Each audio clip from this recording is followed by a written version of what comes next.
Europe 1. Et on retrouve Jean-Marc Morandini pour le grand direct des médias. C'est devenu l'un des hommes forts de France 2, au propre comme au figuré d'ailleurs. Après avoir été laissé de côté pendant des années, il est aux commandes de pas moins de 3 jeux cet été. Pyramide, Joker et Fort Boyard qui revient le samedi. Olivier Mine, bonjour. Bonjour Jean-Marc, bonjour Julie, bonjour à tous. Ils ont donc retrouvé votre numéro de téléphone. Oui, ça fait un moment maintenant, je l'ai dit. C'est depuis l'année dernière. Oui, c'est ça. On a recommencé à travailler de manière plus régulière depuis juin de l'année dernière. Donc c'est un plaisir de faire ces C'était une émissions. surprise pour vous de les voir vous demander autant de choses tout à coup, parce que 3 émissions c'est rare quand même. Oui, mais enfin, tout n'est pas arrivé en même temps. Pyramide a été évoqué avec Thierry Tuillier en 2000, on est en combien là ? En 2015. 2014, 2013, fin 2013. Puis ensuite est arrivé Joker en juin de l'année dernière. Ça s'est finalisé en juin de l'année dernière. Donc c'est arrivé en 2 temps. Mais c'est vrai que mes contacts avec Thierry ont été bons dès le départ. Et puis voilà, au départ de toute façon, avec Nathalie André et Corinne Fix qui est responsable des jeux, les choses allaient bien aussi. Si ce n'est que c'était en haut où il y avait, semble-t-il, Un blocage. Voilà. Le fait que Thierry Tuillier soit parti, ça va changer quelque chose pour vous ? Écoutez, soit ça recrée un blocage. C'est ça. C'est pour ça que je vous pose la question. Mais dans ce cas-là, je suis le garçon habitué au blocage. En fait, je devrais être chiropracteur, ce serait plus simple. Mais donc, je n'en sais rien. Non, on verra bien qui sera nommé à la tête de France 2. Et puis voilà. Mais est-ce que vous êtes inquiet ? En fait, je pose la question autrement. Non, mais Jean-Marc, non, je ne suis pas inquiet. Cette année, ça fait 26 ans que je fais de l'antenne. L'année prochaine, ça fait bientôt 30 ans que je fais de la télévision.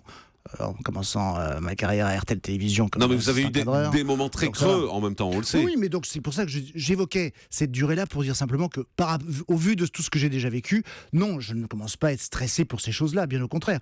Partons du principe que changement signifie bien nouvelle aventure, côté positif, et puis même on verra si on bien. vous retire les émissions. Excusez-moi ? Même si on vous retire les émissions, je vous excuse. Je vous remercie, vous êtes bien aimable, votre seigneurie. Mais écoutez, si on me les retire, vous savez quoi ? Je ferai autre chose, et puis c'est tout, et puis voilà. D'accord, vous êtes très fataliste finalement, comme vous l'avez toujours été dans ce métier.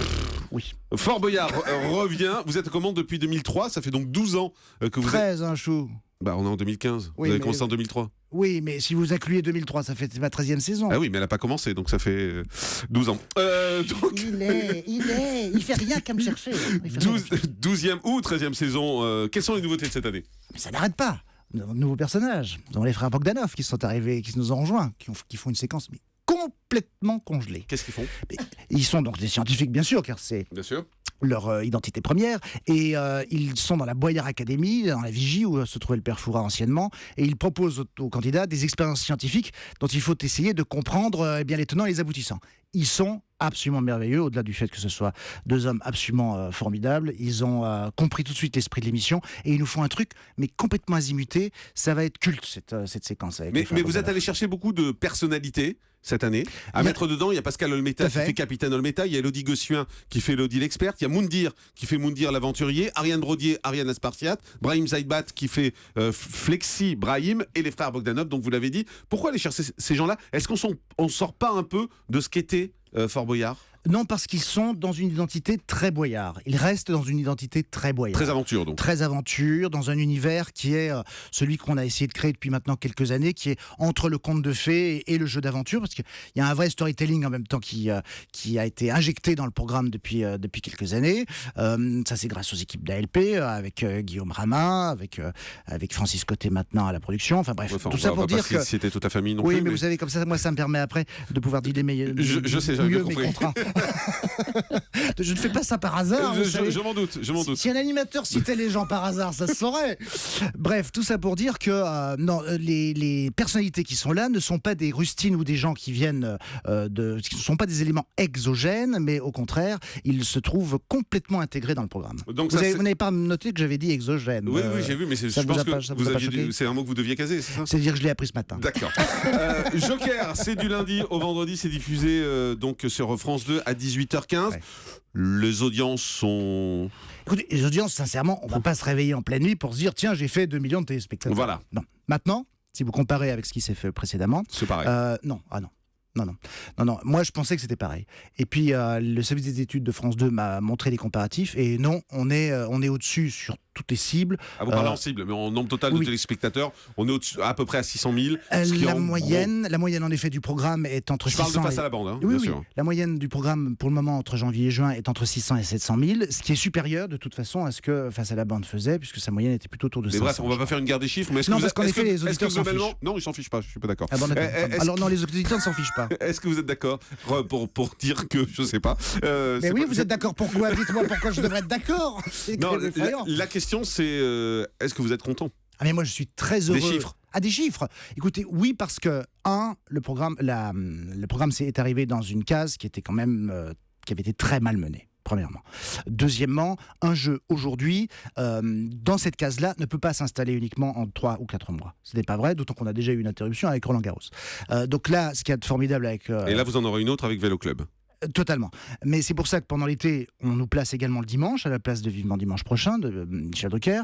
Et puis qu'à la rentrée, normalement, le jeu continuera, de façon à ce que justement, on donne une vraie chance à ce programme pour s'installer.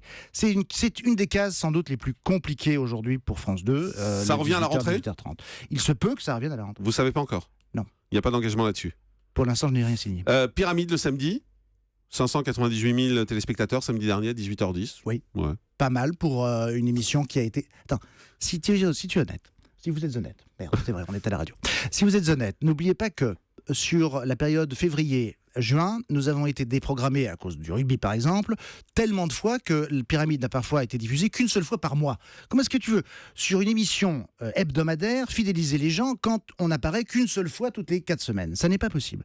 C'est un jeu qui a été malheureusement bousculé à cause de sa programmation et sincèrement, les chiffres que vous évoquez là sont des chiffres qui marquent au contraire le fait que cette émission a plutôt une bonne vitalité. On était à près d'1 million de téléspectateurs sur la fin décembre, ce qui n'était pas rien du tout. Après, c'est toujours la même chose. Un téléspectateur qui ne retrouve pas un programme régulièrement surtout si c'est un jeu. À s'en aller, et d'autant plus si c'est un jeu. Voilà, Fort Boyard, c'est le samedi à 20h55. Joker, c'est du lundi au vendredi à 18h15. Ne me demandez pas des nouvelles sinon de je ne sais pas, de ma famille, de mes proches, de François Hollande, tiens. Mais écoutez, je n'en sais rien. Il paraît vous le soutenez toujours? mais pourquoi vous me parlez tout à coup de François? Je sais pas, tout à coup vous me demandez, si je vous demande pas des nouvelles, je vous demande des nouvelles de oui, François mais je ne Hollande. suis pas Julie Gaillet, vous confondez tout. C'est quand même effrayant. Vous le soutenez toujours? Mais moi je soutiens les gens qui me soutiennent. C'est ce que vous aviez dit le 13 février 2015 à TV Mag. Je n'ai jamais dit ça, mais bon, les gens interprètent les choses comme ils veulent. Moi, je vais vous dire un truc. J'attends surtout que François Hollande me soutienne, et nous soutienne tous. Et a priori, c'est ce qu'il fait. Alors tant mieux. Donc vous le soutenez toujours? Si c'est le cas, oui. À tout de suite, c'est Europe.